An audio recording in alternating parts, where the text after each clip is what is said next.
ஞானானந்தமயம் தேவம் நிர்மலஸ்படிகாகிருதியும் ஆதாரம் சர்வ வித்யானாம் ஹயக்ரீவம் உபாஸ்மகே. நேயர்கள் அனைவருக்கும் அஸ்ட்ரோ கே.எஸ். ஐயங்காரின் பணிவான நமஸ்காரங்கள். விஸ்வாவசு வருஷம் கார்த்திகை மாதம் மாத பலன் 17-11-2025 15-12-2025 வரலும் உண்டான காலகட்டத்தை விஸ்வாவசு வருஷம் கார்த்திகை மாதம்னு சொல்கிறோம். பொதுவாகவே மாத கிரகங்கள்னு சொல்லக்கூடியது சூரியன், செவ்வாய், புதன் மற்றும் சுக்கிரனுடைய மாற்றங்களை வச்சு சொல்லுவோம். இந்த மாதம் பார்த்தாலேயானால் பெரிய விசேஷம் என்ன அப்படின்னா, கிட்டத்தட்ட வருஷ கிரகங்கள்னு சொல்லக்கூடிய சனியும் குருவும் கூட மாற்றங்கள் இருக்குது.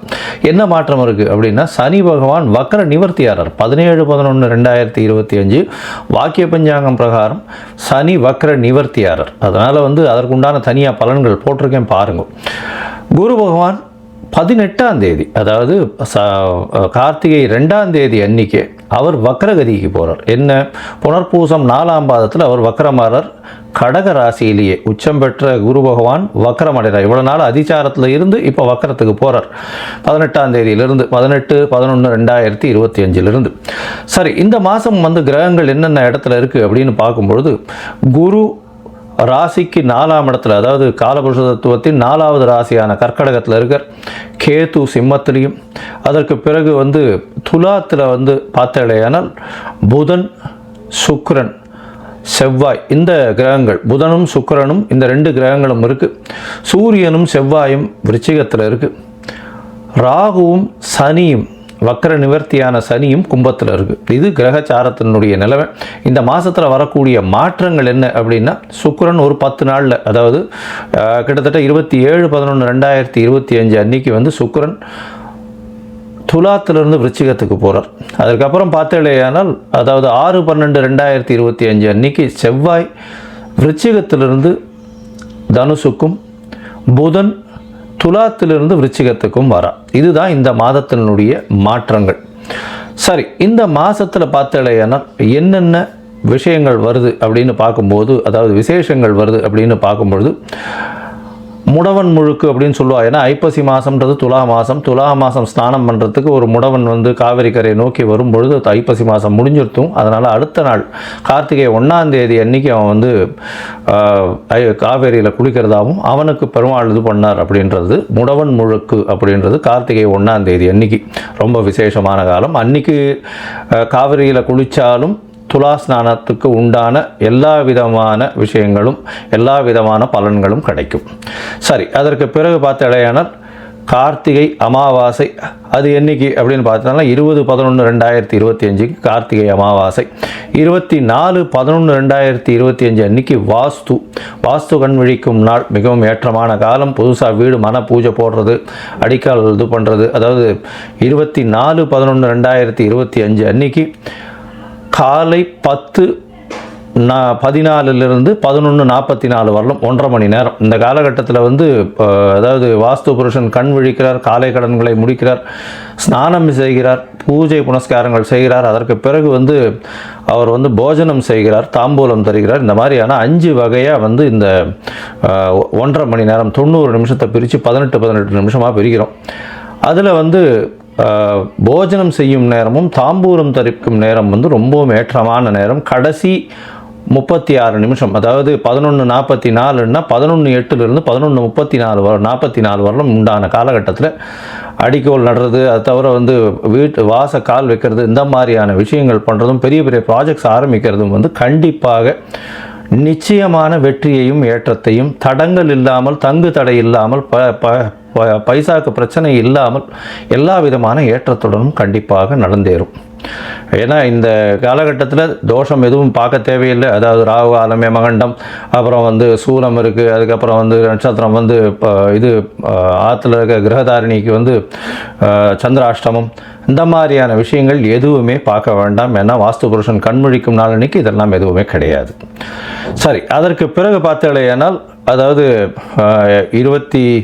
6-2-12 அன்னைக்கு பார்த்தாலேயானால் உங்களுக்கு பிரதோஷ காலம். இந்த வாட்டி கார்த்திகை மாதத்தில் வரக்கூடிய பிரதோஷம். அதுக்கப்புறம் 3-12-2025 அன்னைக்கு பரணி தீபம். அதற்கு பிறகு 4-12 அன்னைக்கு கார்த்திகை தீபம், அதை வைகானசம், அதை தவிர பாஞ்சராத்திரம்னு சொல்லக்கூடிய அவர்கள் வழிவந்த கோவில்கள் எல்லாவற்றிலுமே வந்து அந்த காலகட்டத்தில் நடக்கிறது. வைஷ்ணவாளுக்கும் அன்றைக்கே கார்த்திகை தீபமாக இருக்கும். அது தவிர பார்த்தாலேனால் இந்த மாதத்தில் கைசிகை ஏகாதசி வருது. 1/12/2025 அன்றைக்கி இது ரொம்பவும் விசேஷம். இந்த கைசிகை ஏகாதசியில் அதாவது ஒரு பாணர் குலத்தில் வந்து அவர் பாட்டு பாடுறவர், அவர் வந்து அந்த ஏகாதசி அன்றைக்கி பெருமாளை புகழ்ந்து பாடிண்டே வரும்போது பிரம்மராட்சசன் நடுவில் பார்க்குறார். அதுக்கப்புறம் திருப்பி வந்து அவருடைய வயிற்று பசியும் போக்குறார் அப்படின்றது கதை. இதில் வந்து இந்த ஏகாதசிக்கு விரதம் இருப்பார்களே ஆனால் அவர்கள் எல்லா ஏகாதசிக்கும் விரதம் இருந்த பலன்களை பெறுவார்கள் அப்படின்றதும் சொல்லப்படுகிறது. அந்த பாணர் குலத்தில் இருக்கிறவர் வந்து அந்த பாட்டு பாடுறவர் அவர். அதனால் வந்து இன்றைக்கும் ஸ்ரீரங்கத்தில் வந்து இந்த கைசிகை ஏகாதசி பாட்டு பாடுறது அதெல்லாம் வந்து நடக்கும். இது ஒரு ரொம்ப விசேஷமான காலம். வைகுண்ட ஏகாதசிக்கு முந்தின ஏகாதசி இது. அதனால் கைசிகை ஏகாதசி ரொம்பவுமே விசேஷம். சரி, இந்த மாதத்தில் வரக்கூடிய மேஷம் முதல் மீனம் வரை இருக்கக்கூடிய பலன்கள் என்ன, இந்த மாதத்தில் வரக்கூடிய பலன்கள், உங்களுக்கு வரக்கூடிய சந்திராஷ்டம நாட்கள் என்னென்ன அப்படின்றத ஒன்றுன்னா வருஷப்படுத்தி பார்க்கலாம். அதற்கு முன்னாடி நீங்கள் என்கிட்ட வந்து அஸ்ட்ராலாஜிக்கல் கன்சல்ட் எடுத்துக்கணும்னு விரும்பினீங்கன்னா உங்களுடைய date, time, place of birth, உங்களுடைய பெயர், தாய் தகப்பனார் பெயர் வரலாம் அனுப்பி வைங்க. என்னுடைய கட்டணம் என்னென்னு சொல்கிறேன், அதை அனுப்பிச்சிட்டு அதனுடைய ஸ்க்ரீன்ஷாட் யூடிஆர் நம்பர் எனக்கு ஷேர் பண்ணுங்க. உங்களுடைய ஜாதகத்தை போட்டுட்டு அதுக்கப்புறம் வந்து உங்களுடைய ஜாதகத்தில் சந்தி இருக்கான்றது எல்லாத்தையும் பார்த்துட்டு அதற்கு பிறகு உங்களோட டிஸ்கஸ் பண்ணுறதுக்கு டைம் கொடுக்குறேன். சந்தி அப்படின்றது பார்த்தாங்கன்னா நட்சத்திர பாத சந்தி, லக்ன சந்தி, இந்த மாதிரி இந்த டயத்தில் பிறந்து இவ 3ஆம் பாதமா 4ஆம் பாதமா இந்த மாதிரியான பிரச்சனைகள் இருக்கும். எனக்கு தெரிஞ்ச நிறைய பேர் வந்து மிருகசீரிஷம் 2ஆம் பாதம்னு நினச்சின்னு இருப்பா, ஆனால் 3ஆம் பாதத்தில் இருப்பா, மிதுன ராசியில் இருப்பா, ரிஷப ராசியில் 2ஆம் பாதம் இருக்கும். இவாளுக்கு வந்து பார்த்தேன்னா 40-50 வயசு கூட ஆயிருக்கும். இப்போ நடக்கக்கூடிய தசை நல்லபடியாக இருக்கா, நல்லபடியாக இருக்குன்னு இவா நினச்சின்னு இருப்பா, ஆனால் அவளுக்கு நடக்கக்கூடிய தசை நல்லபடியாக இருக்காது. இது வந்து பார்த்தேன்னா கிருத்திகை 1ஆம் பாதம் 2ஆம் பாதத்தினுடைய இதுவும் மாறும். அது மாதிரி ரிஷபத்துக்கும் மேஷத்துக்கும் ஒரு ராசிக்கும் ஒரு பாதத்துக்கும் மாறக்கூடிய விஷயம். அதனால் பாதத்தை பொறுத்து தான் வந்து உங்களுடைய லக்ன பாவம், உங்களுடைய சந்திரன் நிற்கக்கூடிய இடம், அதை தவிர உங்களுக்கு நடக்கக்கூடிய தசாபுக்தி, அந்தரம், சூக்ஷ்மம் இதெல்லாம் வந்து நடக்கக்கூடிய பலன்களை கொடுக்கும். கோச்சார பலன்கள் ஒரு 25% உங்களுடைய வாழ்வில் நடந்தாலும் 75% உங்களுடைய தசாபுக்தி, அந்தரம், சூக்ஷ்மம் மட்டும்தான் நடக்கும். சரி, இப்போது ஒரு ராசியாக மேஷம் முதல் மீனம் வரை இந்த விஸ்வாவசு வருஷம் கார்த்திகை மாதம் எப்படி இருக்குது அப்படின்றத பார்க்கலாம். உத்திரம், ஹஸ்தம், சித்திரை இந்த 3 நட்சத்திரம் 9 பாதங்களை கொண்ட ராசி. ராசியின் அதிபதி அப்படின்னு சொல்லக்கூடியவர் புதன். உங்களுடைய ராசிக்கு 2ஆம் இடத்திலே இருக்கு. இந்த மாதம் பார்த்தலையானால் அதாவது விஸ்வாவசு வருஷம் கார்த்திகை மாதம் பார்த்தலைன்னா 17/11/2025 15/12/2025 வரலும் உண்டான காலகட்டம். இந்த காலகட்டத்தில் மாத கிரகங்கள்னு சொல்லக்கூடியது சூரியன், செவ்வாய், புதன் மற்றும் சுக்கிரன், இந்த 4 கிரகங்களுடைய மாற்றங்களை வச்சு தான் இந்த மாதத்தினுடைய பலன்களை சொல்லுவோம். இந்த மாதத்தில் பார்த்தாலேனா உங்களுடைய ராசிக்கு 3ஆம் இடத்துல வந்து சூரியன் இருக்கு. அதாவது முயற்சி ஸ்தானத்தில் 12ஆம் அதிபதியான சூரியன் இருக்கார். 12ஆம் அதிபதி அப்படின்னு சொல்லக்கூடியது விரயஸ்தானம்னு சொல்லக்கூடியது. விரயாதிபதி 3ஆம் இடத்துல இருக்கார். அதாவது முயற்சிகளில் சற்று பின்னடைவு இருந்தாலும் உங்களுடைய முயற்சிகள் எல்லாமே வெற்றி வரும். என்ன சார் இப்படி சொல்றீங்க அப்படின்னா, 3ஆம் இடத்துல 3ஆம் அதிபதியான செவ்வாயும் இருக்கார். அது வந்து ஒரு பெரிய ஏற்றம். செவ்வாய் 3ஆம் இடத்துல இருக்கிறது மூலியமாக உங்களுடைய முயற்சிகள் எல்லாமே வெற்றி வரும். இளைய சகோதரர்கள் மூலியமாக நல்ல ஒரு ஏற்றம் கிடைக்கக்கூடிய காலகட்டமாக அமைய போகிறது. தந்தையின் சொத்துக்கள் வந்து சேரக்கூடிய வாய்ப்புகள் நிச்சயமாக இருக்கும். 3ஆம் இடத்தில் இருக்கக்கூடிய செவ்வாய் மூலியமாக உங்களுக்கு பார்த்தீங்களேனால் எல்லாவித முயற்சிகளும் நல்லபடியாக இருக்கும். அதை தவிர வந்து இந்த கவி எழுத்து பணி செய்கிறவங்களுக்கெல்லாம் நல்ல ஒரு ஏற்றம் இருக்கக்கூடிய காலகட்டமாக இந்த மாதம் அமைய போகிறது. இந்த மாதத்தில் உங்களுடைய ராசிக்கு பார்த்தீங்களேனால் ஒரு 20 நாளில், அதாவது 6/12/2025 அன்னைக்கு உங்களுடைய ராசியிலிருந்து 4ஆம் இடத்துக்கு அவர் போறார். அதாவது யாரு? செவ்வாய் போறார். 4ஆம் இடத்துல போய் இருக்கிறது ரொம்பவும் விசேஷம். அது வந்து ஒரு பெரிய ஏற்றத்தை கொடுக்கும். கேந்திரத்தில் போய் துர்கிரகங்கள் இருக்கிறது பெரிய ஏற்றத்தை கொடுக்கும். இதன் மூலியமாக உங்கள் தாயின் உடல்நிலையில் நல்ல ஒரு ஏற்றம் இருக்கும். புதிய வீடு மனைக்கு அழுகல் போடக்கூடிய வாய்ப்புகள் நிச்சயமாக உண்டு. இந்த மாதத்தில் இன்னும் பெரிய விசேஷம் என்னன்னா, சனி பகவான் வக்ர நிலை நிவர்த்தி ஆகிட்டு, அதாவது 17ஆம் தேதி ஆரம்பிக்கும் போதே வக்ர நிவர்த்தி ஆகிட்டு, அது ஒரு பெரிய விசேஷம். இதன் மூலியமாக 6ஆம் இடத்தில் சனி பகவான் எல்லா விதமான முயற்சிகளிலும் வெற்றி இருக்கும், எதிரிகள் அற்ற நிலை இருக்கும், எல்லா விதமான போட்டிகளிலும் வெல்லக்கூடிய வாய்ப்பு உண்டு, புதிய வேலை கிடைக்கும், வேலையில் மாறுதல்கள் கிடைக்கும், ஏற்றங்கள் இருக்கக்கூடிய காலகட்டம். அதே மாதிரி பார்த்தோம்னா 18ஆம் தேதி அன்னைக்கு வருஷ கிரகமான குருவும் வக்ரகதி அடைகிறார். அது குரு 11ஆம் இடத்துல வேற இருக்கார், வக்ரகதியில் இருக்கிறதுனால தொழிலில் பெரிய ஏற்றம் கிடைக்கக்கூடிய வாய்ப்புகள் உண்டு. தொழிலில் உங்களுக்கு பணவரவு அதிகமாக இருக்கும், லாபங்கள் அதிகமாக சம்பாதிக்கக்கூடிய வாய்ப்புகள் நிச்சயமாக உண்டு. உங்களுடைய ராசிக்கு பார்த்தோம்னா 2ஆம் இடம் வலுப்பெற்று போகிறது, 2ஆம் இடத்துல சுக்கிரன் ஆட்சி பெற்று போறார். அதனால குடும்பத்தில் நல்ல ஒரு சந்தோஷம் இருக்கும். ராசியின் அதிபதியும் 2ஆம் இடத்துல இருக்கிறது ரொம்ப பெரிய விசேஷம்.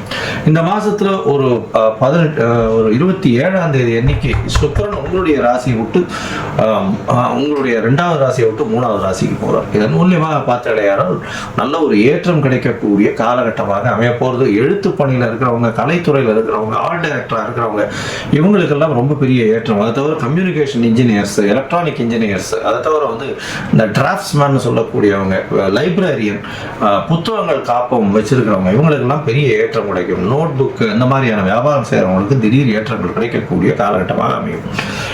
இந்த மாசத்துல பார்த்தோம்னா புதன் உங்களுடைய ராசிநாதனும் 3ஆம் இடத்துக்கு போறார். 3ஆம் இடத்துக்கு போய் அவர் பார்த்தோம்னா உங்களுக்கு ராசிக்கு 12, ராசிக்கு 2 எல்லாரும் சேர்ந்து 3ஆம் இடத்துல போய் இருக்கிறது ரொம்ப பெரிய விசேஷம். இதன் மூலியமாக பார்த்தோம்னா இளைய சகோதரர்களோட நல்ல ஒரு ஏற்றம் இருக்கக்கூடிய வாய்ப்புகள் உண்டு. குடும்பத்தில் நல்ல ஒரு சந்தோஷம் இருக்கும். வெளியூர் வெளிநாடும் சுற்றுலா போயிட்டு வரக்கூடிய வாய்ப்புகள் இந்த மாசத்துல உங்களுக்கு நிச்சயமா இருக்கும். ஒரு ஷார்ட் ட்ரிப் எங்கேயாவது மனசாந்திக்காக சுற்றுலாவா போயிட்டு வரக்கூடிய வாய்ப்புகள் நிச்சயமாக உண்டு. மொத்தத்துல பார்த்தீங்கன்னா இந்த கன்னியா ராசிக்காரர்களுக்கு எடுத்தது எல்லாமே வெற்றி, எடுத்த காரியம் ஜெயம். அதை தவிர போட்டிகள் அற்ற நிலை இருக்கும், அதாவது எதிரிகள் அற்ற நிலை இருக்கும், கடன்கள் கம்மியாகக்கூடிய வாய்ப்பு, புது கடன்கள் அவங்களே கொடுக்குறேன்னு சொல்லக்கூடிய அளவுக்கு இருக்கும், புதிய வேலை கிடைக்கக்கூடிய வாய்ப்பு, வேலையில் மாறுதல்கள் ஏற்றம் இருக்கக்கூடிய வாய்ப்புகள் நிச்சயமாக உண்டு. உங்களுடைய ராசிக்கு 11ஆம் இடம் வலுப்பெற்று போகிறது. 11ஆம் இடத்துல இருக்கக்கூடிய குரு பகவான் அதீத லாபத்தை கொடுப்பார். மூத்த சகோதர சகோதரிகள் மூலியமாக நல்ல ஒரு ஏற்றம் கிடைக்கக்கூடிய காலகட்டமாக அமையும். 2வது திருமண பாக்கியம் ஏற்படக்கூடிய வாய்ப்புகள் உண்டு. அதோட திருமணத்திற்கு பார்த்து கொண்டிருப்பவர்களுக்கு இந்த காலகட்டத்தில் திருமண பாக்கியம் ஏற்படக்கூடிய வாய்ப்புகள் நிச்சயமாக இருக்கும். உங்களுடைய ராசிக்கு பார்த்தலையானால், ஏன்னா கார்த்திகை மாசம்ன்றதுனால திருமணத்துக்கு பார்க்கக்கூடிய வாய்ப்புகள் நிச்சயமாக உண்டு. உங்களுடைய ராசிக்கு 2ஆம் இடம் வலுப்பெற்று போறதுனால குடும்பத்தில் நல்ல சந்தோஷமான அமைதியான நிலைமை நிலவும். பேச்சில் நல்ல நளினம் இருக்கும். பேச்சின் மூலியமாக வெற்றி கொள்ளக்கூடிய பாக்கியங்கள் உண்டு. எழுத்து பணியில் இருக்கிறவங்களுக்கெல்லாம் பெரிய ஏற்றம் கிடைக்கக்கூடிய காலகட்டமாக அமைய போகிறது.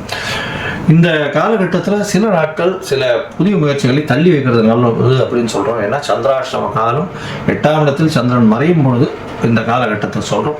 இந்த சந்திராஷ்டம காலம் அப்படின்னு பார்த்தீங்கன்னா 1/12/2025 3/12/2025 வரணும் உண்டான நாட்களை சந்திராஷ்டம நாட்கள்னு சொல்கிறோம். இந்த சந்திராஷ்டம நாட்கள் புதிய முயற்சி வேண்டாம், வெளியூர் வெளிநாடு பிரயாணம் வேண்டாம்னு சொல்கிறோம். ஒரு விட பண்ண வேண்டி இருந்ததே ஆனால் சந்திரனுக்கு உண்டான எளிய பரிகாரம் அப்படின்னு சொல்லக்கூடியது பால் 1/2 டம்ளர் அருகில் இருக்கக்கூடிய விநாயகர் கோவிலில் கொடுத்துட்டு போவோம். சரி, இந்த மாதம் நீங்கள் அருகில் இருக்கக்கூடிய ஹயக்ரீவ பெருமாளை போய் சேவிச்சுட்டு வாங்க. ஹயக்ரீவன் அதாவது சரஸ்வதிக்கு குருன்னு சொல்லக்கூடியவர். அதனால ஹயக்ரீவன் போய் சேவிச்சுட்டு வர்றது மிகப்பெரிய ஏற்றத்தையும் மாற்றத்தையும் உங்கள் வாழ்வில் கொடுக்கும். அதை தவிர துளசி செடி அது தானம் கொடுங்க. இந்த மாதம் துளசி செடி தானம் கொடுங்க. துளசி மாலை வாங்கி கிருஷ்ணருக்கு போடுங்க. இது 2 பண்றதன் மூலியமாக உங்கள் வாழ்வில் வரப்போகிற எந்த ஒரு கஷ்டங்களும் நிச்சயமாக சூரியனை கண்ட பனி போல உருகி இருக்கும் இடம் தெரியாமல் போகும்.